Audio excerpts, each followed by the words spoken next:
Hi friends, உங்கள் எல்லாருக்குமே பானிபூரினா ரொம்ப பிடிக்குமா? எனக்கு ரொம்ப பிடிக்கும். அதனால தான் உங்ககிட்ட நான் இந்த வீடியோ ஷேர் பண்ணியிருக்கேன். நான் வந்துட்டு ஆச்சி பானிபூரி கிட் வாங்கியிருந்தேன். இதுக்குள்ளே வந்துட்டு 3 பேக்கிங்கோட நமக்கு வந்துருந்துச்சு.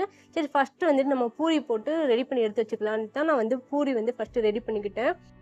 3 பாக்கெட் என்னன்னா, மின்ட் சட்னி, அப்புறம் டேட் சட்னி, அப்புறம் வந்துட்டு மசாலா பாக்கெட் குடுத்துருந்தாங்க. இந்த புதினா சட்னியை அப்படியே ஒரு பவுலில் ட்ரான்ஸ்ஃபர் பண்ணி 250 ml மட்டும் வாட்டர் ஆட் பண்ணிக்கோங்க. நெக்ஸ்ட் வந்துட்டு டேட் சட்னி, அப்புறம் வந்துட்டு பொட்டேட்டோ நான் 3 விசிலுக்கு மசிச்சு எடுத்து வச்சுக்கிட்டேன்.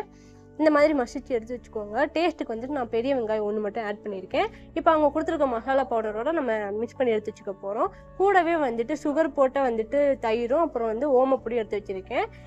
இப்போ குட்டியாக பொட்டேட்டோ, அப்புறம் டேட் சட்னி, அப்புறம் தயிர், அப்புறம் மிக்சர், அதுக்கு மேலே தயிர் ஊற்றி சாப்பிட்டோம் அப்படின்னா இது தகி பூரி. அதே மாதிரி பொட்டேட்டோ, அப்புறம் டேட் சட்னி, மின்ட் வாட்டர் மட்டும் ஆட் பண்ணோன்னா panipuri ready. Okay friends, next வீடியோவில் பார்க்கலாம்.